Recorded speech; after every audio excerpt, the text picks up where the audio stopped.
Selamat datang di channel kami, tempat Anda menemukan kisah-kisah misteri yang menakjubkan, penuh keajaiban, dan penuh makna. Di sini, kami menghadirkan cerita-cerita nyata yang sulit diterima akal sehat, namun mampu membuka mata kita pada dunia yang penuh misteri. Jadi, siapkan diri Anda untuk menjelajahi kisah-kisah yang akan menggugah pikiran dan perasaan Anda. Pernahkah Anda mendengar kisah yang begitu mengerikan, di mana seorang anak yang seharusnya menjadi harapan keluarga justru dijadikan tumbal dalam sebuah ritual pesugihan? Pada kesempatan kali ini, kami akan membahas sebuah kisah nyata yang mengungkap kembalinya Madin, anak yang 15 tahun lamanya dianggap sudah meninggal, tapi tiba-tiba muncul kembali dari alam yang tak terbayangkan. Apa yang sebenarnya terjadi padanya? Dan bagaimana dia bisa selamat dari jeratan siluman yang menyeramkan? Simak ceritanya sampai habis, karena kisah ini akan membuka mata Anda tentang sisi gelap dari ketamakan manusia.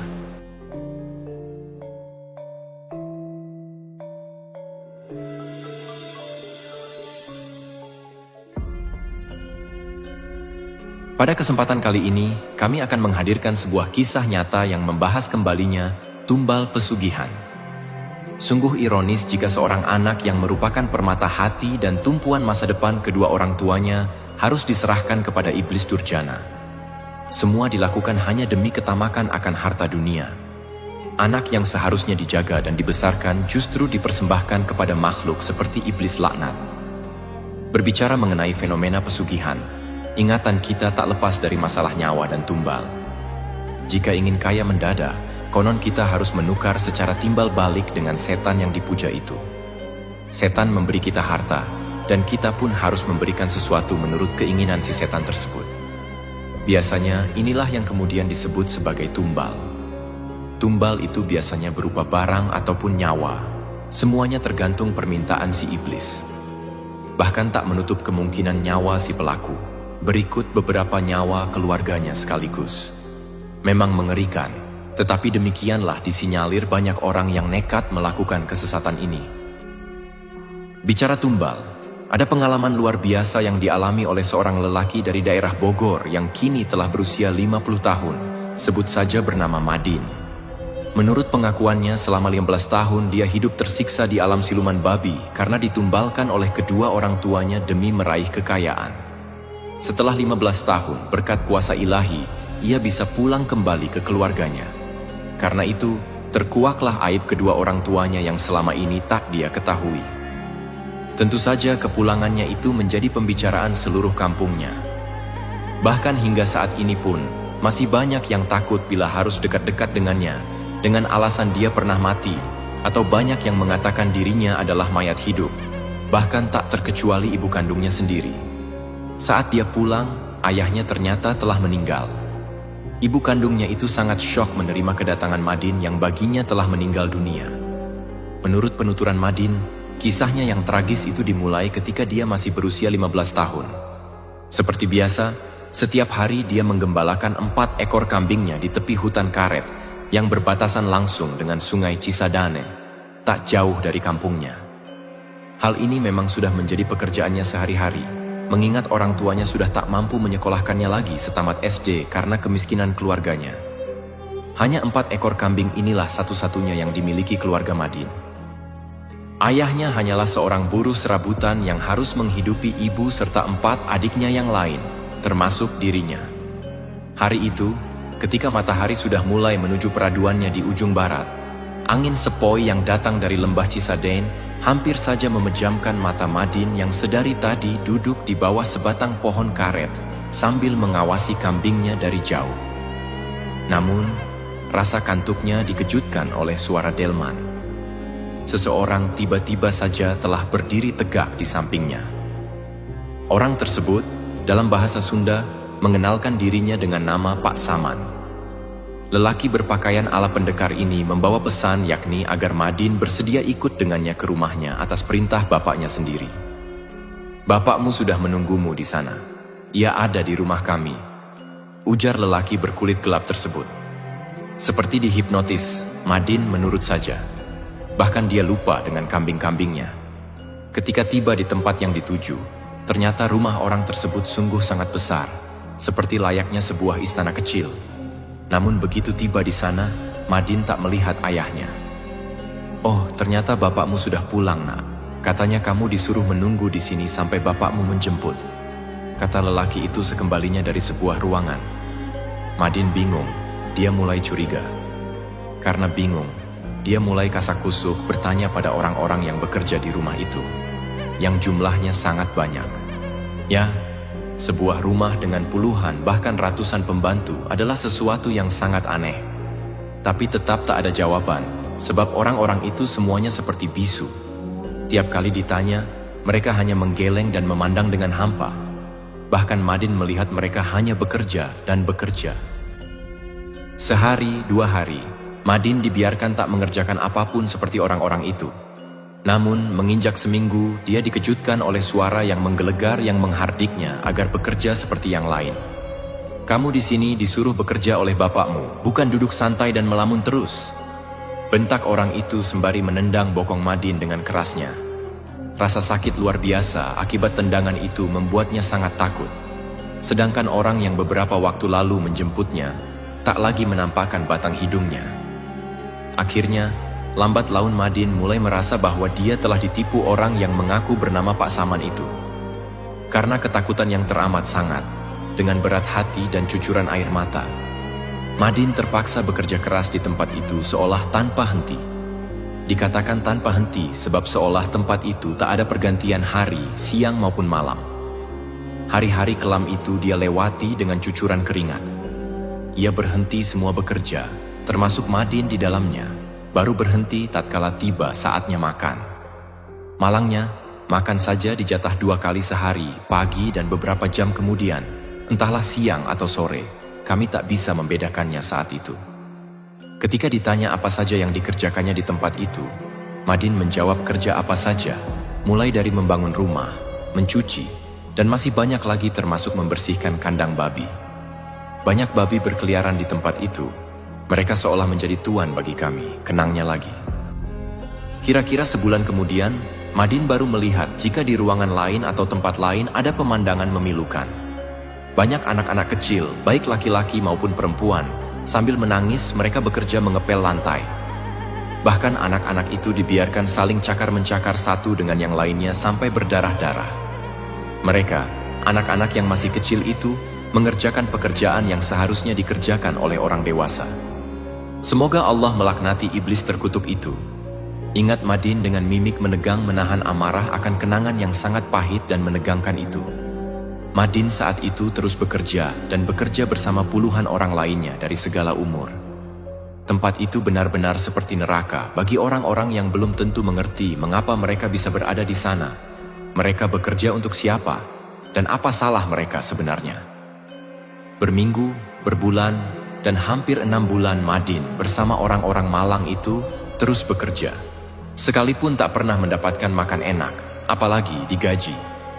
Kita kembali saat Madin hilang ketika menggembala kambingnya beberapa waktu sebelumnya di hutan dekat dengan aliran sungai Cisadane.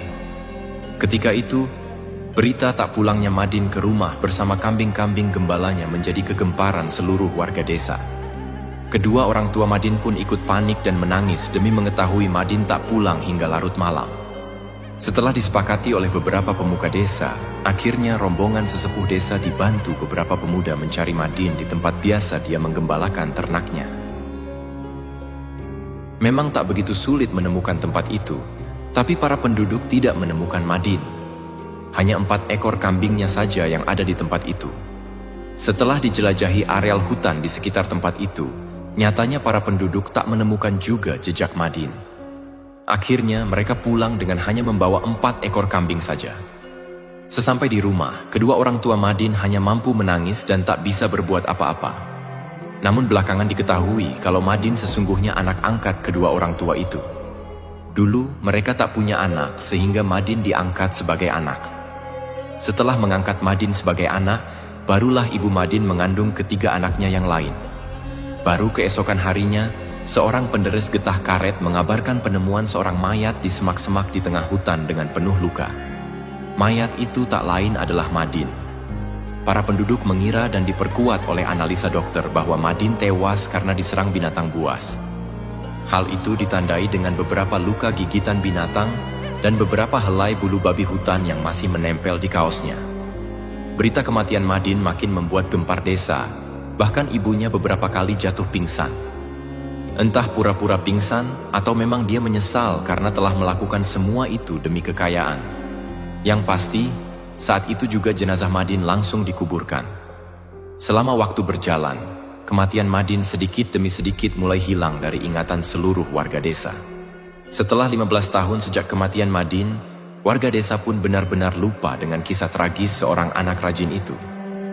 Bahkan saat ayahnya meninggal, kabar tentang Madin sudah dilupakan orang. Beberapa hari setelah ayahnya meninggal, kegemparan luar biasa kembali terjadi di desa itu. Tiba-tiba muncul seorang lelaki setengah baya yang mengaku bernama Madin. Anak yang dikabarkan meninggal dunia 15 tahun lalu akibat diseruduk babi hutan. Tak ada yang percaya jika dia benar-benar Madin yang sudah mati. Namun, sejumlah warga desa yang menjadi saksi peristiwa 15 tahun silam itu mulai percaya. Hal itu ditandai dengan beberapa tanda. Di antaranya kaos yang dipakai Madin ketika hilang dulu, walaupun sudah hampir hancur dan terasa kesempitan. Begitu juga celananya, walau sudah compang-camping, namun masih dikenakan oleh Madin.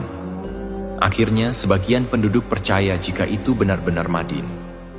Acara selamatan pun digelar, dan dari sinilah awal kisah ini meluncur dari mulut Madin sendiri.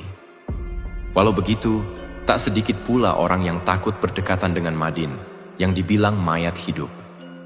Mengapa hal itu bisa terjadi? Dan siapakah yang mati itu?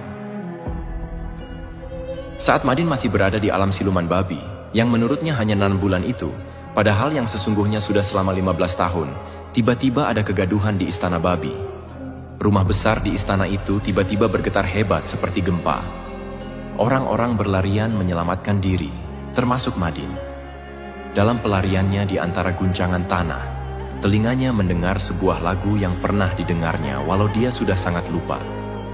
Ketika dia mendengarkan dengan seksama, makin baru ingat jika lagu itu ternyata suara azan, pertanda ajakan sholat. Dalam kepanikannya, ia mengikuti suara dan menirukan azan itu dengan linangan air mata. Bumi makin bergoncang hebat, tanah di sekelilingnya seperti beterbangan ditiup topan. Tiba-tiba terdengar gemuruh seperti topan menerjang yang meluluh lantakkan tempat itu hingga Madin jatuh dalam kegelapan. Di saat kesadarannya kembali, ia sudah berada di tengah hutan, dan tak jauh darinya, ia menemui orang tua bersorban yang ternyata orang inilah yang mengumandangkan azan. Begitu selesai, Madin segera merangkak dan memanggil orang tua bersorban itu. Orang tua tersebut tampak kaget dan bingung, seperti halnya Madin. Menurut penuturan orang tua itu, ia mencari seorang bocah perempuan yang konon diculik oleh makhluk halus di hutan karet ini, tapi yang muncul justru Madin. Namun, orang tua bijak tersebut mulai menangkap arti semua ini. Dengan menyebut kebesaran Allah, Madin diantar ke tepi hutan dan disuruh pulang. Siapakah gerangan orang tua ini?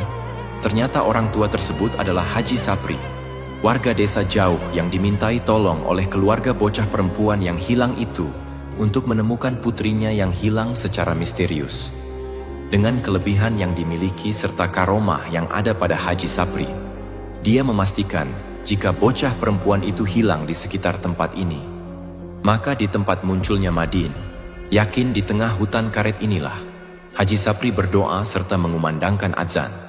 Namun, tanpa diduga, dia justru menemukan Madin, padahal tujuan semula Pak Haji mencari bocah perempuan itu. Ini adalah sebuah mukjizat Allah bagi umatnya yang beriman, dan Haji Sapri adalah salah satu umatnya yang diberi karomah. Cetus Madin mengenang Haji Sapri yang telah meninggal beberapa waktu silam. Bukan itu saja, belakangan ternyata atas kuasa Allah pula bocah itu pun diketemukan lewat Haji Sapri. Bocah itu ternyata dibawa makhluk halus di tepi hutan dekat dengan jalan raya, tepatnya di dekat pohon tembesi. Dan Madin pun baru mengetahui jika kematiannya adalah karena ditumbalkan oleh orang yang silau akan dunia. Ternyata orang tua angkatnya memuja siluman babi demi kekayaan. Setelah mendengar kisah yang penuh dengan misteri dan ketegangan ini, ada satu hal yang bisa kita renungkan. Betapa berharganya nyawa dan betapa besarnya kuasa Tuhan. Madin adalah bukti nyata bahwa sebesar apapun tipu daya manusia atau siluman, keadilan ilahi tetap akan menang. Kisahnya mengingatkan kita untuk tidak tergoda oleh keserakahan yang dapat menjerumuskan kita ke dalam jalan yang salah. Tidak ada harta yang sebanding dengan nyawa, apalagi dengan iman kita. Semoga cerita ini menjadi pelajaran bagi kita semua untuk selalu menjaga keimanan dan menjauhi segala bentuk kesyirikan. Terima kasih telah menyaksikan, dan ingatlah, jangan pernah tukar iman Anda demi harta dunia. Terima kasih telah menyimak, jangan lupa untuk like, komen, dan subscribe untuk cerita-cerita menarik lainnya. Selamat datang di channel kami, tempat Anda menemukan kisah-kisah misteri yang menakjubkan.